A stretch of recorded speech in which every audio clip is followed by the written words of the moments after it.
नमस्कार दोस्तों, welcome to my channel A to Z English. और हम लोग पैसिव डिस्कस कर रहे हैं और इसको थोड़ा सा और आगे बढ़ाते हैं। चैनल को सब्सक्राइब ज़रूर करना और लाइक ज़रूर करना, शेयर करना अपने दोस्तों के साथ, ताकि मैक्सिमम नंबर ऑफ़ स्टूडेंट्स जो है इस चैनल से फ़ायदा उठा सकें। ठीक है, तो इन्फिनेटिव का बनाना मैं आप लोगों को सिखा रहा था। आज थोड़ा सा और आगे बढ़ते हैं। अगर इस तरह से सेंटेंस आए, I have a book to read, I have a book to read. अगर आपको इस तरह से सेंटेंस मिले और उसका पैसिव बनाना है, तो जब भी टू इन्फिनेटिव आता है ना, तो पैसिव वहीं पे बनाना होता है आपको।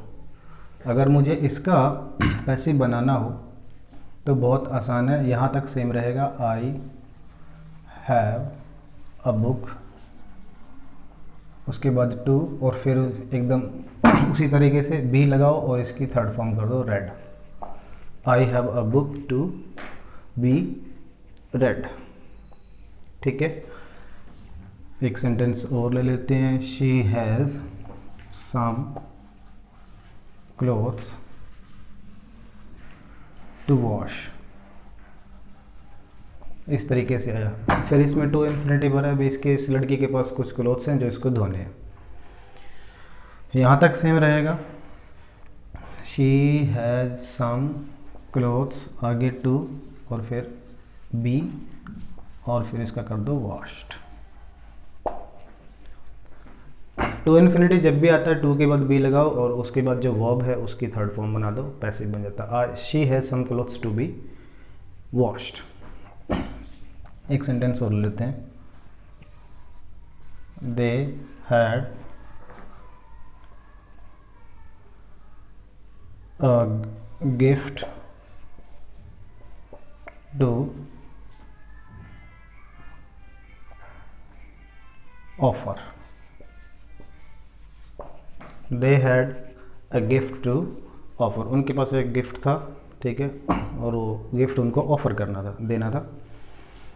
तो इसका अगर पैसिव बनाना हो तो सेम, हैड तो लिखा ही मैंने। They had a gift to offer, same रखना। दे हैड अ गिफ्ट, उसके बाद टू, फिर बी की फॉर्म और उसके बाद बना दो वर्ब की थर्ड फॉर्म।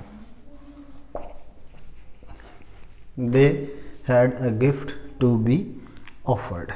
तो बहुत आसान है, इस तरीके से आप लोग इसका पैसिव बना देना, कोई मुश्किल नहीं है। ठीक है, लेकिन आपको ना थोड़ा सा समझना है इस चीज़ को कि क्या हमेशा ऐसा होगा कि जब भी टू इन्फिनेटिव आएगा हम लोग जो है ना उसका पैसिव बना देंगे।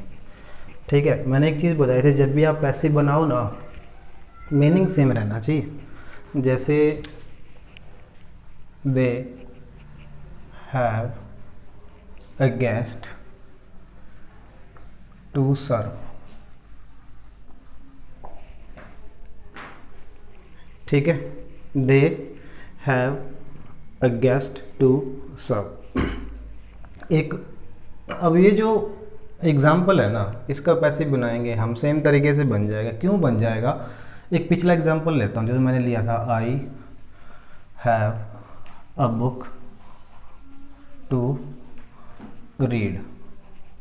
ठीक है जी, एक वो बियरी और एक वो बियरी। जब हमने इसका पैसिव बनाया था ना, जो रीड करने का काम है ना, ये जो बुक है ना, इसको रीड करने का काम, इसको रीड करने का काम ना मेरा है।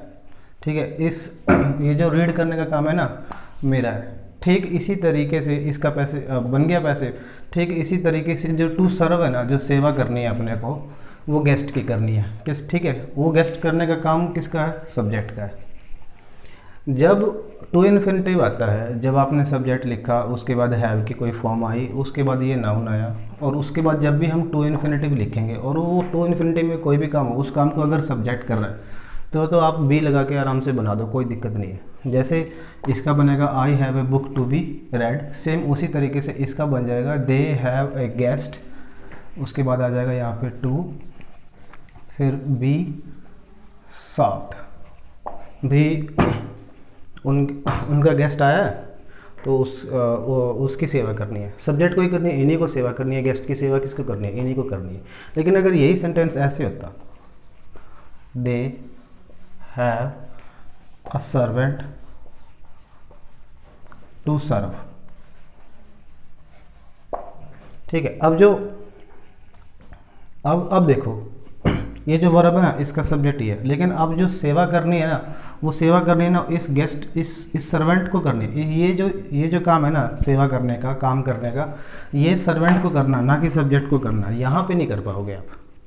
अगर आप मीनिंग चेंज करोगे, अगर इसका टू बी सर्व्ड करके करोगे तो मीनिंग चेंज हो जाएगा। जैसे अगर मैं इसको ऐसे करूँ, they have a servant to be served, ठीक है, तो ये गलत हो जाएगा। क्यों गलत हो जाएगा? क्योंकि इसका मीनिंग अलग है और इस सेंटेंस का मीनिंग अलग है। इसका मीनिंग है कि उनके पास एक सर्वेंट है जो उनकी सेवा करता है, जो उनका काम धंधा करता है, जो भी काम है। लेकिन अगर मैं ऐसे पैसे बनाऊं, they have a servant to be served, इसकी जो मीनिंग है ना, इसका मीनिंग ये है कि उनके पास एक सर्वेंट है और जिसकी सेवा ये सब्जेक्ट ही करता है। गलत है, मीनिंग चेंज हो गया तो फिर गलत हो जाएगा। कुल मिला के मैं ये कह रहा हूँ कि जब भी सब्जेक्ट आया और हैज हैव आया, ये सब्जेक्ट आया और कोई भी हैव की फॉर्म आई यहाँ पे, प्रेजेंट पास्ट कोई भी, उसके बाद आया नाउन आएगा, उसके बाद आया टू प्लस वर्ब की फर्स्ट फॉर्म, ठीक है। अगर ये जो काम होगा, कोई भी काम होगा, अगर इसको सब्जेक्ट कर रहा है फिर तो उसको बी लगा के वर्ब की थर्ड फॉर्म लगा के बना देना, आप कोई दिक्कत नहीं है। लेकिन अगर इस काम को कर रहा है नाउन, फिर आप उसका पैसिव नहीं बना पाओगे, मीनिंग चेंज हो जाएगा, ठीक है। तो इस तरह का सेंटेंस का आपको ध्यान भी रखना थोड़ा सा कि मीनिंग ख़राब ना हो। जब भी आप टू के बाद बी लगा के वर्ब की थर्ड फॉर्म लगाओगे तो उसका मीनिंग चेंज नहीं होना चाहिए। अगर मीनिंग चेंज हो गया ना, और मीनिंग पता कब चेंज होगा पैसिव में, जब वो नाउन उस टू इन्फिनेटिव में जो भी एक्शन होगा, जो भी काम होगा उसको करेगा, तो मीनिंग चेंज हो जाएगा। उसका थोड़ा सा ख्याल रखना आपको, ठीक है। एक कंस्ट्रक्शन और ले लेते हैं, इस तरह से आता है एग्जाम में, it is time to take tea, ठीक है, इस तरह से आ जाए, it is time to take tea. अब आपको क्या करना, जब भी इस तरह से है ना इट इज़ टाइम, तो आपको सेम रखना, इट इज़ टाइम। अब ये टू इन्फिनिटिव आया ना, इसका ऑब्जेक्ट टी, ठीक है। अब आपको क्या करना है, यहाँ पे फोर लगाना है और फिर ऑब्जेक्ट लिखना है यहाँ पे टी, ठीक है। अब यह इसका पैसिव बनाना है, टू लगा के फिर बी की फॉर्म और फिर वर्ब की third form, it is time for tea to be taken. एक एग्जांपल और ले लेते हैं, it is time to close the shop, ठीक है।